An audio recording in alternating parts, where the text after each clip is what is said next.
Hello everyone. आज हम discussion करेंगे पैन यानी कि परमानेंट अकाउंट नंबर के बारे में। परमानेंट अकाउंट नंबर क्या होता है, ये हमें किस लिए ज़रूरी है, साथ ही इसके बारे में चर्चा करेंगे कि अगर किसी को तुरंत यानी कि इमीडिएट पैन की ज़रूरत है तो कैसे 5 मिनट में वो अपना पैन अप्लाई कर सकता है और जहाँ पर उसकी ज़रूरत है उसे दे सकता है। साथ ही बात करेंगे पैन से जुड़े हुए कुछ मिथ के बारे में। आप देख रहे हैं माई फंड बाजार और मैं हूं आपका फाइनेंशियल एडवाइजर राम। तो बने रहिए इस वीडियो पर।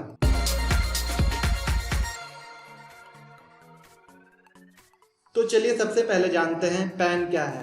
पैन की full form permanent account number होता है।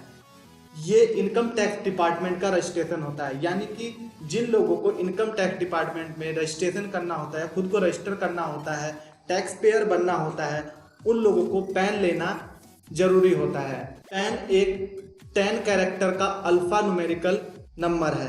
चलिए जानते हैं पैन एप्लीकेशन के बारे में, यानी कि आप पैन कैसे अप्लाई करके प्राप्त कर सकते हैं। पैन कार्ड अप्लाई करने के लिए आपको फॉर्म 49A भरना होता है। फॉर्म 49A भर के पैन फीस आपको NSDL सेंटर पर या फिर UTI सेंटर पर जमा करके देनी होती है, जिसके बाद आपको 20 से 25 दिनों में फिजिकल पैन मिल जाता है। अब अगर आपके पास 20 से 25 दिनों का टाइम नहीं है तो आप इंस्टेंट पैन लेने के लिए क्या कर सकते हैं। इनकम टैक्स डिपार्टमेंट ने लोगों की जरूरतों को देखते हुए इंस्टेंट पैन का ऑप्शन दे दिया है। तो चलिए सबसे पहले अगर हमें इंस्टेंट पैन लेना है और अप्लाई करना है तो आपके पास 2 चीजें मैंडेटरी होनी चाहिए। सबसे पहले आपके पास आधार कार्ड होना चाहिए और उस आधार में मोबाइल नंबर रजिस्टर्ड होना चाहिए, जो मोबाइल नंबर आपके पास अभी मौजूद हो। चलिए अब जान लेते हैं कि इंस्टेंट पैन अप्लाई कैसे करते हैं। आपको इनकम टैक्स ई फाइलिंग की ऑफिशियल वेबसाइट पर जाना होगा। ये इनकम टैक्स ई फाइलिंग की ऑफिशियल वेबसाइट है। अब यहाँ पर क्विक लिंक्स में आप देखेंगे इंस्टेंट पैन थ्रू आधार, यहाँ पर क्लिक करेंगे। नीचे आपको 2 टैब दिखाई दे रहे हैं, get new PAN, check status and download PAN. आपको अप्लाई करने के लिए गेट न्यू पैन पे क्लिक करना है।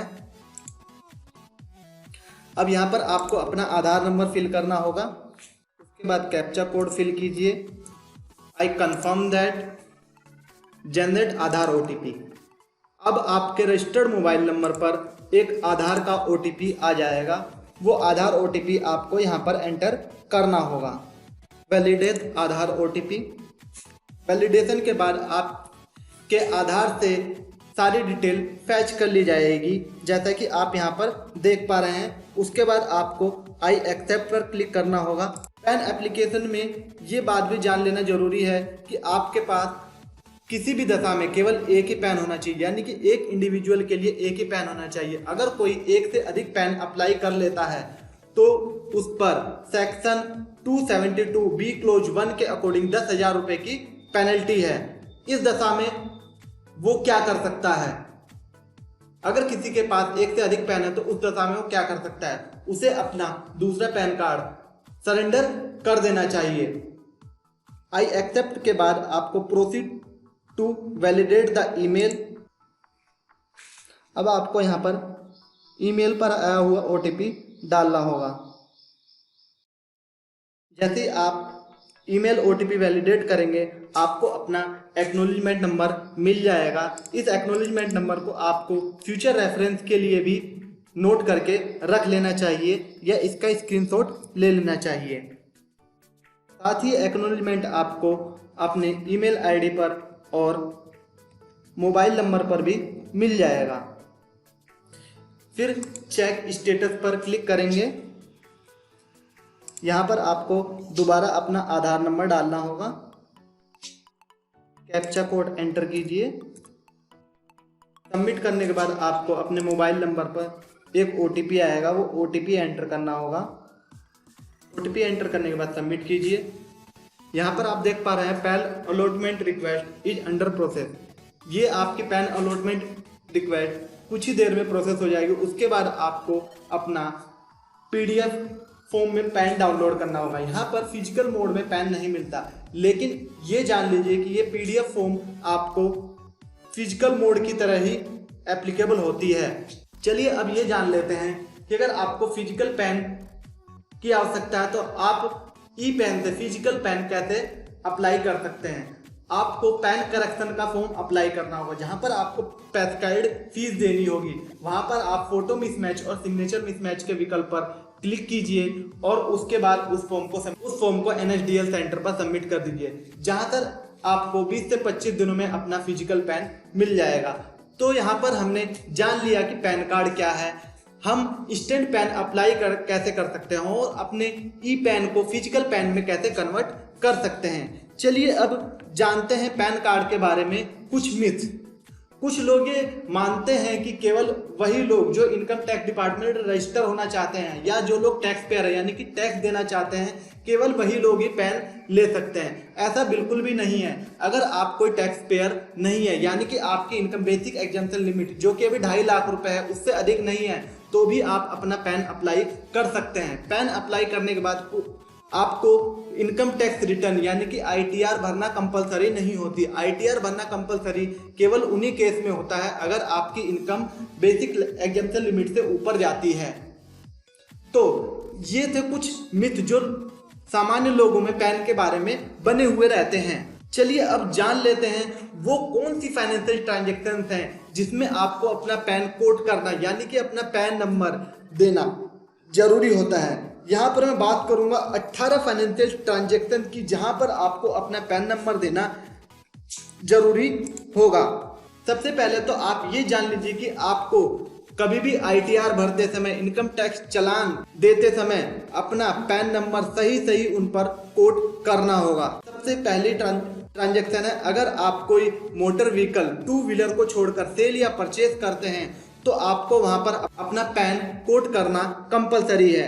नंबर 2, अगर आप कोई अकाउंट खोलते हैं, चाहे वो सेविंग बैंक अकाउंट हो या कोऑपरेटिव बैंक में अकाउंट हो, तो वहां पर भी आपको अपना पैन कोड करना कंपलसरी है। अगर आप किसी बैंक, कोऑपरेटिव सोसाइटी या किसी कंपनी में क्रेडिट कार्ड या डेबिट कार्ड के लिए अप्लाई करते हैं तो वहां पर अपना पैन देना कंपलसरी होगा।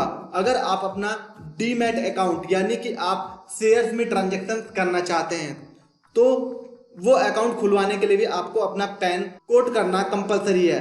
अगर आप किसी होटल या रेस्टोरेंट में बिल या एक से अधिक बिल की पेमेंट जो कि 50,000 रुपए से अधिक हो जाती है करते हैं तो आपको अपना पैन देना कंपलसरी होगा। अगर आप कोई फॉरेन ट्रेवल करते हैं या फिर फॉरेन करेंसी परचेज करते हैं और वो ट्रांजैक्शन 50,000 रुपए से अधिक बैठती है तो भी आपको अपना पैन कोड करना कंपलसरी है। म्यूचुअल फंड में 50,000 रुपए से अधिक के इन्वेस्टमेंट पर पैन कोड करना कंपलसरी है। किसी कंपनी को या इंस्टीट्यूशंस को डिबेंचर या बॉन्ड अप्लाई करते समय अगर वो अमाउंट 50,000 रुपए से अधिक है तो आपको अपना पैन कोड करना कंपलसरी है। RBI को किसी बॉन्ड को लेने के लिए अगर आप पेमेंट करते हैं और वो पेमेंट 50,000 रुपए से अधिक है तो आपको अपना पैन देना कंपलसरी है। किसी बैंक या कोऑपरेटिव बैंक में अगर आप 50,000 रुपए से किसी एक दिन में या 2.5 लाख रुपए से अधिक during the financial year deposit कराते हैं तो भी आपको वहां पर अपना पैन कोड करना कंपलसरी होगा। अगर आप बैंक ड्राफ्ट, पे ऑर्डर, बैंकर्स चेक किसी बैंक या कोऑपरेटिव बैंक से बनवाते हैं जिसकी अमाउंट एक दिन में 50,000 रुपए से अधिक है तो वहां पर आपको अपना पैन कोड करना कंपलसरी है। अगर आप कोई टाइम डिपॉजिट यानी कि FD या RD करते हैं जो किसी बैंक, पोस्ट ऑफिस या कोऑपरेटिव बैंक या निधि या नॉन बैंकिंग फाइनेंशियल इंस्टीट्यूशंस की हो और वहां पर वो ट्रांजैक्शन 50,000 रुपए से अधिक हो या एक फाइनेंशियल ईयर में टोटल ट्रांजैक्शन 5 लाख रुपए से अधिक हो जाती है तो वहां पर आपको अपना पैन कोड करना कंपलसरी है। अगर आप किसी इंस्ट्रूमेंट की जैसे कि चेक एक्सेट्रा की पेमेंट बैंक, कोऑपरेटिव बैंक या किसी कंपनी या इंस्टीट्यूशन को पहले करते हैं और वो एग्रीगेट अमाउंट किसी भी फाइनेंशियल ईयर में 50,000 रुपए से अधिक है तो वहां पर आपको अपना पैन कोड करना कंपलसरी है। अगर आप कोई लाइफ इंश्योरेंस प्रीमियम 50,000 रुपए से अधिक किसी फाइनेंशियल ईयर में देते हैं तो आपको वहां पर अपना पैन कोड करना कंपलसरी है। अगर आप किसी सेल या परचेज ऑफ सिक्योरिटी, यानी कि अगर आप कोई cell purchase of security other than share का कॉन्ट्रैक्ट करते हैं और वो अमाउंट पर ट्रांजैक्शन 1 लाख रुपए से अधिक है तो आपको अपना पैन कोड करना कंपलसरी है। अगर कोई व्यक्ति किसी कंपनी के शेयर्स परचेज करता है जो कंपनी रिकॉग्नाइज्ड स्टॉक एक्सचेंज में लिस्टेड नहीं है और वो ट्रांजैक्शन 1 लाख रुपए से अधिक की है तो वहां पर उसे अपना पैन कोड करना कंपलसरी होगा।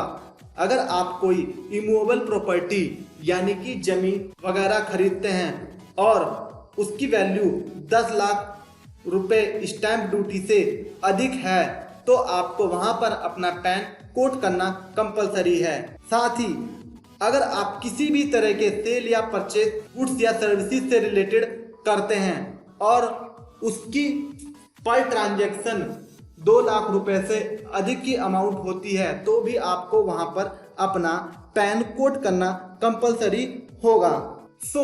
ये थे वो 18 ट्रांजैक्शन जहां पर आपको अपना पैन कोड करना कंपलसरी यानी कि मैंडेटरी है।